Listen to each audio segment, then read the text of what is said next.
거룩함이 나를 변화시킵니다. 거룩함이 나를 변화시킵니다. 라는 제목을 가지고 말씀을 전하도록 하겠습니다. 오늘로부터 정확히 작년이었던 것 같아요. 1년 전에 제가 책 한 권을 소개해 드렸습니다. 체이나 대표의 내가 가진 것을 세상이 원하게 하라 라는 그 책에서요, 핵심적인 그 메시지가 이겁니다. 무조건 세상에 맞추지 말고 당신이 가진 것을 세상이 원하게 하라. 그렇게 하려면 뭡니까? 태도가 중요하다는 거예요. 정신이 번쩍 들더라고요. 태도구나. 그러면서 이렇게 얘기합니다. 태도가 경쟁력이다. 어디 아이비리그 나오고 뭐 재산이 얼마고 뭐 능력이 뭐하고 다 쌀땡머리 없는 건 아니지만 하여튼 더 중요한 게 뭐예요? 태도라는 거예요. 태도가 경쟁력이다. 재능보다 능력보다 태도가 경쟁력이다. 성경 다음으로 아주 아멘 그러고 제가 그랬어요. 최 대표는요, 재능이 저절로 능력으로 이어지지 않으며 재능은 단지 씨앗에 불과하다고 설명하고 있지 않습니까? 그 씨앗이 능력으로 반영되고 인정받기 위해서는 여러 요소가 필요한데, 예를 들어 끈기, 결기, 도전 앞에서 물러서지 않는 그 담대함, 그리고 작은 일에 일희일비하지 않는 그 강인한 마음이, 이로부터 나오는 그 태도가 바로 너의 경쟁력이라는 거야. 그러한 태도를 통해서 세상이 뭐예요? 너를 원하게 하라는 거예요. 이 책이요, 저는 1년 동안요 잊고 있었다가 다시 한번 떠오르게 됐어요. 저번 주는 제가 라디오 스타 얘기를 했고, 오늘은 또 넷플릭스의 흑백 요리사 얘기하게 하면 저 목사는 맨날 TV만 보나? 그렇게 생각하지 마세요. 저 책 엄청 많이 읽습니다. 저는 이번 주에요, 제가 백종원 대표를 너무 좋아해서 제가 팬이거든요. 그래서 어쩔 수 없이 요리사 그거 컴페티션 하는 거 거기서 뻔하잖아요. 근데 백종원이가 유튜브에서 선전을 하길래 뭐 그렇게 재밌는 거야. 그래서 그냥 아무 생각 없이요, 그냥 시간이 남아서 그래 봤어요. 흑백 요리사를 보면서 제가 체이나 대표에 했던 말이, 갑자기 1년 전에 했던 말이 떠오른 거예요. 요리사들이 어떻습니까? 제가 이거 다 얘기 안 할게요. 계급장을 다 내려놔요. 오로지 요리 앞에서 끈기를 보여줍니다. 결기를 보여줘요. 실수 두려워하지 않아요. 이러한 도전하는 그 담대함의 그 뭡니까? 태도. 그것이 뭐예요? 승리의 중요한 요소임을 저는 그거를 보면서 깨닫게 됐어요. 그들은 그냥 단순히 요리 기술로 평가받지 않았습니다. 어떠한 상황과 어떠한 재료와 어떠한 상황에도 환경에도 끊임없이 뭐예요? 도전하는 겸손한 태도를 보인 자만이 끝까지 살아남더라고요. 이러한 태도는요, 그들의 진정한 재능을 진정한 능력으로 발전시키는 중요한 원동력이 되었다라는 거예요. 아직 못 보셨으면 한번 보세요. 저 넷플릭스에서 나오지 않았습니다. 근데 결국에 세상이 그들의 요리를 어떻게 해요? 원하게 만드는 중요한 요소가 됐어요. 우리 레스토랑에 제발 좀 와주세요가 아니라 그들의 태도를 통해서요, 그들의 간절함을 통해서. 그 요리사들이 각자가요 철학이 있어요. 그 열정을요 어디다 담습니까? 요리에 담아내서요, 그들의 태도가 세상으로 하여금 그들의 요리를 갈망하게 만들었다라는 거예요. 이게 바로 이 체이나 대표가 강조한 이 태도의 중요성을 정말 완벽하게 보여주는 사례였다라는 겁니다. 내가 가진 것을 세상이 원하게 하려면 단순히 재능을 넘어서요, 그 재능 자랑하지 마십시오. 자랑하는 사람들 많은데요, 끈기가 있어야 돼요. 결단력이 있어야 된다라는 거예요. 강인한 마음이 없으면요, 재능 있어봤자 소용이 없다라는 거. 그러한 태도가 아주 중요하다라는 겁니다. 왜 이런 말씀을 드리냐면요, 이런 의미에서 우리가 그리스도인으로서 우리가 한번 생각해 본다면요, 내가 가진 것을요, 지금 나의 이 몸뚱이를, 나의 삶을 하나님께서 원하시게 하려면 어떠한 태도를 가져야 할까요? 목사가 되어야 할까요? 목사처럼 행동하면 될까요? 장로처럼 행동을 하면 될까요? 그냥 교회에서 어떤 직분을 받으면 하나님이 그래 내가 너를 사용하겠다 그럴까요? 성경에 한번 찾아보세요. 없어요. 성경에 뭐라고 되어 있냐면요, 레위기 11장 45절에 이렇게 기록이 되어 있습니다. 나는 너희의 하나님이 되려고 너희를 애굽 땅에서 인도하여 낸 여호와라. 그렇기 때문에 내가 너희를 선택한 이유가 넌 이렇게 살아야 된다. 내가 거룩하니 너희도 거룩할지어라. 그러면 구원을 계속 베풀어 주신다는 거예요. 바로 우리의 삶은요, 뭐예요? 거룩함의 태도로부터 시작이 된다는 거예요. 하나님께서 나를 사용하시려면요, 하나님께서 나를 원하시게 하시려면, 나를 통해서 크신 역사를 이루시게 하려면 어떻게 해요? 목사가 되려고 하는 게 아니라, 장로가 되었다고 해서 뭐가 교회에서 큰 일을 하는 것이 아니라, 하나님이 거룩하신 분이기 때문에 나 또한 뭐예요? 세상과 구별된 거룩한 삶의 그 태도를 가져야 된다는 거예요. 세상에서의 나의 가치는 언제나 너가 어디 졸업했냐, 어떤 재능이 있냐, 또한 결국에 태도를 보지만 나의 가치는 결국에 거기서 결정이 돼요. 그러나 하나님 앞에서의 성도는요, 뭐예요? 진정한 가치는 세상과 구별된 거룩함에 의해서 결정된다라는 사실을 기억하십시오. 미슐랭 스타 받은 사람 나와도요, 결국에 맛없으면 다 떨어지지 않았습니까? 세상이요, 미슐랭 받았든 안 받았든 맛없으면요 안 갑니다. 똑같은 이치예요. 아, 저 교회 갔더니 설교가 좋아. 와, 저 교회 갔더니 건물이 좋아. 뭐 우리 교회는 아니지만요. 저 교회 갔더니 목사님이 너무 잘생겼어. 뭐 저 교회 갔더니 성도들이 너무너무 좋아. 어이구, 사람이 저렇게 많이 모였네. 그거 아무짝에도 쓸모가 없어요. 그거 해봤자 뭐 한 달 가나요? 길면 1년입니다. 그 교회 안에요, 거룩함이 없으면요, 하나님이요, 이러한 교회 절대로 원하시지 않습니다. 제가 어떤 분으로부터 들었는지, 아니면 제가 책에서 읽었는지 제가 그걸 잘 모르겠어요. 그런데 이런 얘기를 들었어요. 제가 뭐 번데기 앞에서 주름 잡는 것 같아서 너무 죄송하지만, 여러분들이 그 중식당에 갈 때요, 중식당을 평가할 때 딱 두 가지만 먹어보면 이 중식당이 좋은 중식당인지 맛있는 중식당인지 아닌지 평가할 수 있대요. 딱 두 가지를 먹으래요. 뭐를 먹으냐면요, 짜장면 그리고 볶음밥만 먹어보래요. 그러면 이 수준이 어느 수준인지 안 돼요. 왜요? 물어봤더니 짜장면은 음식의 간을 표현하고요, 볶음밥은요, 그 식당이 불을 잘 다루는지 안 다루는지 그 지표를 결정할 수 있다라는 거예요. 그러니까 막 비싸게 막 비싼 그 중식당 가면 비싼 음식 있잖아요. 그거 안 먹어봐야 된다는 거예요. 가장 뭐예요? 기본적인 것만 먹어보면 안다는 거예요. 가장 기본적인 것만 봐도 그 간과 불, 그걸 잘 다루는지 알 수 있다라는 거예요. 어떻게 보니까 그게 맞는 말 같더라고요. 그렇다면 제가 이런 생각을 해봤어요. 목사이기 때문에 교회는 어떨까요? 교회에서의 기본이 되는 짜장면, 볶음밥이 뭐냐고요? 성도의 숫자일까요? 교회의 어떤 건물의 퀄리티일까요? 아니면 아이고, 이 교회는 전도사가 많네, 프로그램이 많이 있네. 제가 다시 한번 말씀드리지만 그거 아무 소용없어요. 그 교회가요, 거룩하지 못하면요, 목사가 그냥 성적으로 타락하고 명예에 푹 빠져 있고, 목사가 그냥 돈 장난질하고 세습하고, 그럼 큰 교회면 뭐 하냐고요. 욕이라도 먹지 말던지요.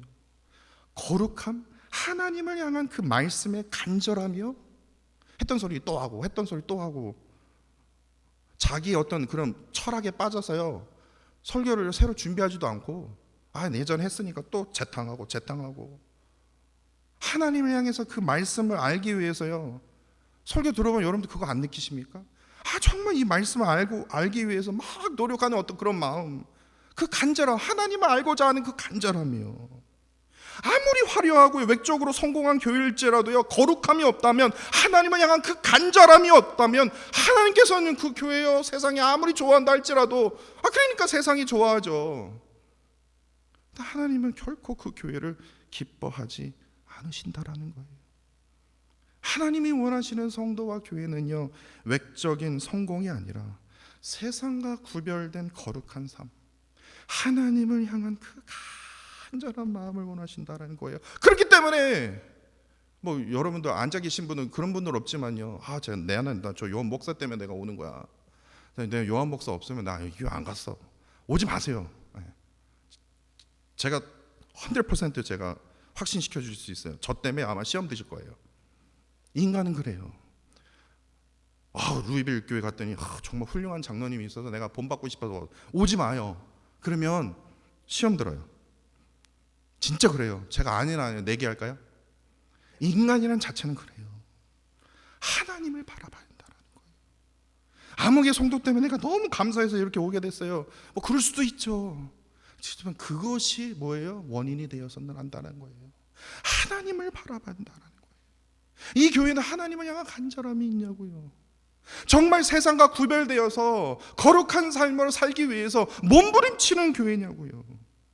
이런 의미에서 오늘 본문을 보시면요, 이스라엘 백성들의 그 거룩함과 간절함을 느낄 수 있어요. 16년입니다. 16년 동안 중단되었던 그 성전 건축이 다시 겨우 재건된 후에 약 4년 만에 성전이 따다단하게 다시 짓게 된 겁니다. 한번 생각해 보세요. 16년 동안 중단되었던 것을 4년 만에 다시 성전을 지었으니 70여 년 동안 무너졌던, 보지 못했던 그 하나님의 그 성전을 다시 지었으니 어떻게 해요? 얼마나 기쁘고 감사했겠습니까? 더욱이 스룹바벨이 이끈 그 귀한한 백성들의 그 이에서 건축되었기 때문에 이 성전을 하나님의 성전이지만 스룹바벨 성전이라고 불렀다라는 거예요.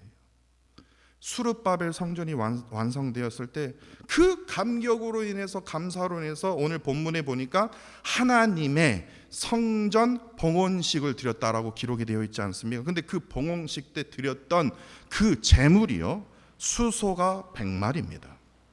순양이 200마리입니다. 어린 양이 400마리가 바쳐집니다.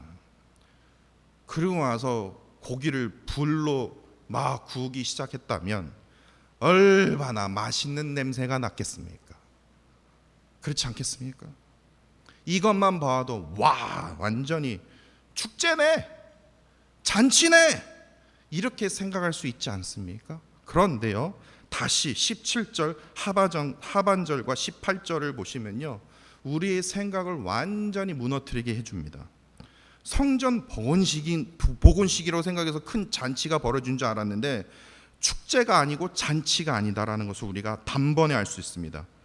이스라엘 지파의 수를 따라 뭐예요? 숫 염소 12마리로 이스라엘 전체를 위하여 속죄제를 드렸다. 그리고 제사장은 그 분반대로, 레위 사람들은 그 순차대로 세워 예루살렘에서 하나님을 섬기되 모세의 책에 기록한 대로 하게 했다라고 기록되어 있다라는 겁니다. 다시 말해서 이게 나와야 되는데 속죄제를 드려? 속죄는 내가 속죄했다, 회개의 제사를 드렸다라는 거예요. 뭔 죄를 졌나? 4년 동안 무슨 성전 재건하면서 죄를 졌나? 그리고 제사장은요, 레위 사람들도 해야 되는데 뭐예요? 하나님을 섬기되 모세의 책대로 오바 없이 조용히 뭐예요? 기록한 대로 행했다라는 거예요. 다시 말해서 이스라엘 백성 모두가 질서 있게 너무나도 차분한 상태에서 성전 봉헌식을 참여하고 있음을 우리가 알게 된다라는 거예요. 그 이유에 대해서 두 가지로 우리는 설명할 수 있습니다. 왜 질서가 있었고 왜 차분할 수 있었냐. 첫 번째, 하나님의 그 성전 봉헌식을 준비하며 수고한 자들이 분명히 있거든요. 근데 이들이 등장하지 않습니다. 다시 말해서 16년 동안 뭐예요? 못했어요. 근데 어떻게 시작하게 됐냐고요? 누구 때문에 시작하게 됐냐고요? 학개와 스가랴 선지자입니다. 이 선지자가 말씀만 딱 전하고 싹 빠진 게 아니라 같이 도왔어요. 근데 이들이요, 봉헌식에 나타납니까? 기록이 되어 있습니까? 한 말씀 하시더라, 축사를 하시더라, 아니면 설교를 하시더라라고 되어 있습니까? 다시 말해서 없어요. 그리고 수룹바벨로 인해서 대사장 예수아에 의해서 어떻게 해요? 이스라엘을 귀환시켰어요. 그리고 이들의 인도를 따라서 어떻게 해요? 성전 재건이 시작된 거예요. 수룹바벨의 공과 그리고 제사장 예수아의 공도 정말 큽니다. 작지 않아요. 그런데 이들 4명의 이름이요, 분명히 에스라 6장 1절과 2절에요 기록이 되어 있습니다. 왜냐하면 이들의 공로가 정말 크거든요. 그런데 결국에 그 결과 마무리를 다 지었을 때 이 네 명의 이름이요 없어요. 영적인 지도자, 물리적인 지도자, 분명 이 네 명인데 이 봉헌식이 있기까지 하나님의 은혜도 있었지만 제일 첫 번째 하나님의 역사, 하나님의 인도하심도 있었지만 그래도 불구하고도 이 봉헌식에 뭐예요? 이 봉헌식이 있기까지 이 성전이 다시 지어질 때까지 최고의 뭐예요? 주역, 주인공임에도 불구하고도 그들의 이름이 언급되지 않았다라는 거예요. 두 번째, 16년이라는 그 시간을 이겨내고 다시 시작한 성전 재건인데, 와, 이거 해야 되는데 속죄제요? 뭐가 회개할 게 또 남았어요, 하나님? 속죄제를 드렸다라는 거예요. 아니 뭐라도 뭐 밴드라도 하나 이렇게 불러갖고 뭐 빵빠레를 불더라, 나팔이라도 불러야 되는데, 상식적으로 한번 생각해 보세요. 성전의 완공은요 기쁨의 잔치로 여길 만한 사건 아닙니까? 이게 우리의 상식이라는 거예요. 그럼에도 성전 봉헌식은요 화려한 축제나 잔치로 여기지 않고 참으로 경건한 의식으로 속죄제로 진행되었다라는 거. 이 두 가지가요, 아니 이게 참 이상하더라고요.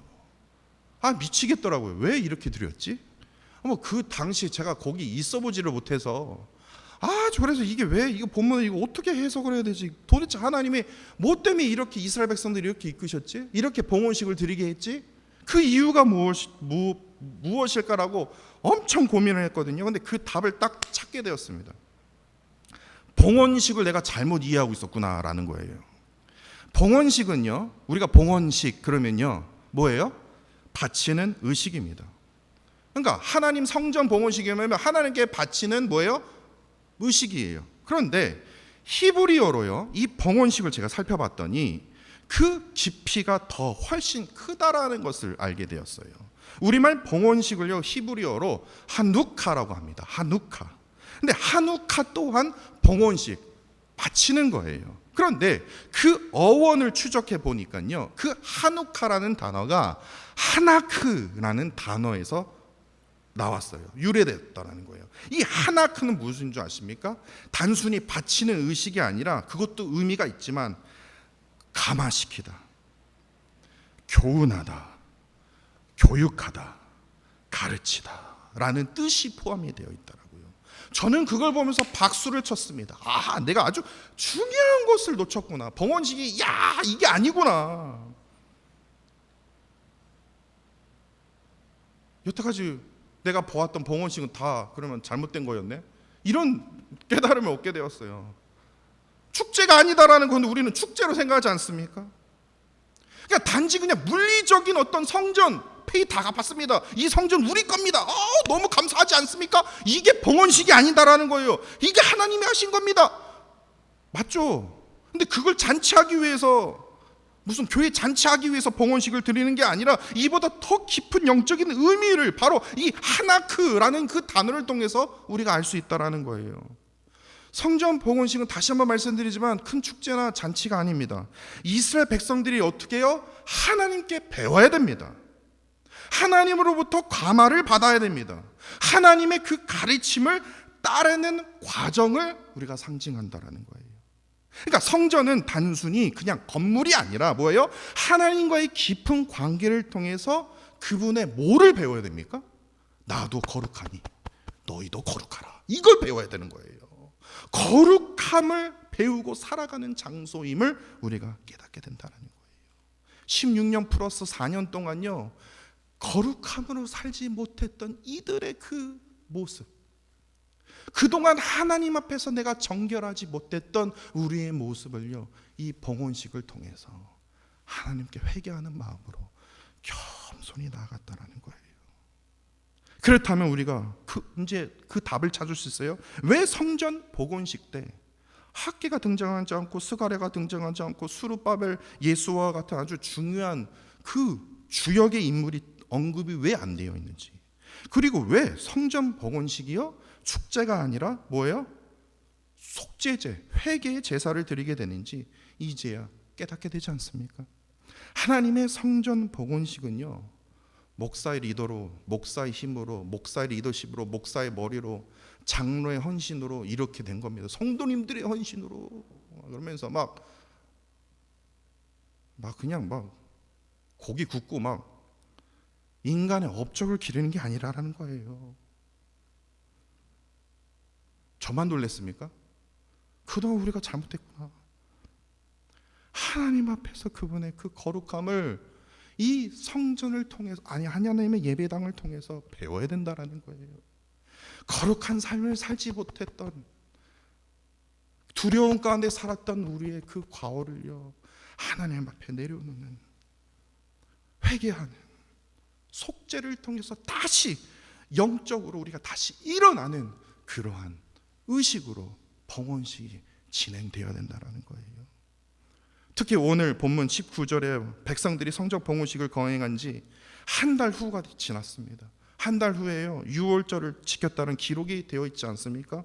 이 의미도 통일해요. 유월절은 다시 말해서 하나님의 구원을 기념하는 겁니다. 감사함으로요. 하나님의 구원, 하나님의 은혜 없이는 우리가 살 수 없다는 거예요. 그러니까 하나님의 그 뜻을 따르며 살아갈 힘과 그 거룩함을 통해서 세상이 이겨낼 그 능력을 배우고 실천하는 그 중요한 절기가 바로 유월절이라는 거예요. 그러니까 유월절 또한 단지 그냥 의식이 아니라 뭐예요? 하나님과의 깊은 관계를 속에서 거룩함으로 나 자신을 회복하고 세상 속에서 거룩하게 살아가야 할 그 능력을 어떻게 해요? 배우는 과정이라는 거예요. 이처럼 거룩함은 하나님의 백성이 이 험한 세상에서, 유혹이 가득한 세상에서 살아갈 수 있는 뭐예요? 참된 능력입니다. 위대한 가치라는 거예요. 그렇기 때문에 우리가 거룩하게 살아갈 때 우리는 세상의 그 유혹과 도전 속에서도 하나님의 뜻을 따르며 살아갈 수 있는 그 힘을 얻게 된다는 거예요. 그 대표적인 예가 바로 다니엘입니다. 다니엘이 똑똑해서가 아니라 다니엘이 거룩함에 그 가치를 두었기 때문에 그가 그 능력을, 특히 지혜의 능력을 나타낼 수 있었다는 거예요. 그게 바로 거룩함이라는 거예요. 세상과 구별된다는 거예요. 성전 봉헌식은 그냥 단순히 그냥 축하의 자리, 우리가 그렇게 생각할 수 있어요. 잘못된 건 아닙니다. 그러나 축하의 자리가 아니라 하나님이 원하시는 그 봉헌식의 의미는 뭐예요? 거룩히 살아갈 그 힘과 두려움 없는 그 믿음으로 세상에 이겨낼 뭐예요? 그 능력을 하나님으로부터 부여받는 중요한 과정이었다라는 겁니다. 세상은 이렇게 말합니다. 그 인간의 본성은요, 이기적이고 자기 중심적이라고 말을 하죠. 그래서 개인의 이익을 위해서 타인을 희생시켜야 됩니다. 서로 경쟁해야 됩니다. 내가 돈을 벌으려면요, 다른 사람이 잃어야 돼요. 다 같이 돈 벌 수는 없습니다. 항상 경쟁하며 살아야 됩니다. 이게 세상이에요. 그렇기 때문에 때로는 이기적이고 자기 중심적으로 살 수밖에 없어요. 그렇기 때문에 어떻게 보면요, 인간이, 그래서 세상에 살아갈 인간은요, 변하기 힘든 거야. 그냥 변하기, 이거는 불가능한 존재야 라고 단언하기도 합니다. 또한 세상은요, 인간이 너무나 약하고 불완전한 존재이기 때문에 환경과 조건을 엄청 따져요. 어디서 태어났냐? 어디서 배웠냐? 너희 부모가 경제적인 상황이 어떠냐? 안 따지는 것 같죠? 따져요. 그래서 흙수저, 금수저, 제일 듣기 싫어하는 게 그건데 그 말이 아직까지도 일어나는 거예요. 어디서 태어났고 어디서 교육을 받았고 경제적인 상황이 어떤지. 하다못해요, 제 신학교, 그것도 따져요. 되게 리버럴 하는데 저를 보면 리버럴하지 않는다는 걸 알 수 있는데도 딱 루이빌 신학교 졸업한 거 보고 저분은 엄청 까진 목사일 거야 이렇게 말을 하는 사람도 있어요. 그 받은 교육이 엄청 영향력을 받는 것처럼요. 이것이요, 인생을 어떻게 보면요, 좀 오버하게 생각하면요, 인간의 인생을 결정짓는 중요한 요인으로 보고 있다라는 거예요. 이러한 기준으로 외적인 성취, 물질적인 성공에 따라서 인간의 가치를 너무나 쉽게 평가하지 않습니까? 돈이 최고죠. 지위, 명예? 뭐 부인할 수가 없어요. 나 이거 다 필요 없어. 뭘 필요 없습니까? 나중에 그것 때문에 다시 와요. 그러면서 인간의 성공과 가치를 여기서 결정을 지어요. 여기서 결정을 지어요. 저도 그러더라고요. 우리 세인 매튜 그 길 이렇게 지나가잖아요. 세인 매튜 몰 이렇게 지나가잖아요. 그러면 저 전광판에 막 110 밀리언, 막 120 밀리언. 근데 제가 항상 그 길을 주일마다 지나가거든요. 그러면 제가 항상 하는 말이 있습니다. 예나야, 로또 한 장 사라. 저 목사도 그래요. 진짜예요. 저 맨날 지나갈 때마다 예나야, 목사로서는 사기는 좀 창피하니까 예나야. 진담 아닌 농담으로 제가 지나갈 때마다 목사인조차도요, 돈이 최고구나, 명예가 최고지. 저도 그래요. 그러나 하나님의 성경으로 돌아오면요, 하나님의 성경은요, 하나님께서 우리에게 말씀하시는 것은 무엇입니까? 이 밀리언 달러가 아니라는 거예요. 명예가 아니다라는 거예요. 거룩함이다. 거룩함. 거룩함이 너의 삶의 능력이라는 거예요. 거룩함이 너의 가치라는 거예요. 이것을 결정짓는 기준이 바로 이 거룩함이 있다라는 겁니다. 세상은 끝까지 이기적인 본성을 말하고 뭐 변화 불가능성을 말하고 환경에 따른 그 한계를 말하고 외적인 그 성취에 의존하는 그 가치를 계속해서 우리에게 주입하면서 가르치고 있지만, 우리가 보고 묵상하는 그 말씀은, 하나님의 말씀은 이러한 세상의 기준과 너무나도 다르다라는 거예요. 성경은요, 하나님의 거룩함을 통해 인간이 변화될 수 있습니다. 특별히 예수 그리스도의 보혈의 그 은혜로서 우리는 새로운 피조물로 거듭날 수 있음을 꼭 기억하시기를 부탁드립니다. 세상이 강조하는 그 성공의 잣대는요, 일시적입니다. 아무리 잘 나가는 그 기업이라 할지라도요, 10년, 길어봤자 10년이에요. 금방 무너집니다. 성공의 잣대는요, 세상이 말하는 성공의 잣대는 언제나 일시적일 수밖에 없어요. 그리고 조그만 그 가십에 뭐합니까? 흔들립니다. 그러나 하나님의 그 거룩함과 속죄의 그 은혜, 회개의 은혜는요, 그 회복의 은혜는요, 우리에게 영원한, 진짜 말로 표현할 수 없는 그런 가치를 부여할 뿐만 아니라 세상 속에서도 능력을 나타내는, 다니엘처럼 능력을 나타내는, 입이 쫙 벌어질 정도로 능력을 나타내는 그러한 힘을 가져다 준다라는 거예요. 인간의 진정한 가치는 외적인 성취가 아니라 하나님과의 관계 속에서 거룩하게 살아갈 때 여기서 시작된다라는 거예요. 세상의 기준이 아니라 하나님의 그 거룩함을 통해서 참된 평화와 또한 진정한 그 능력을 경험하는 저와 사랑하는 성도 여러분들이 되시기를 간절히 원합니다.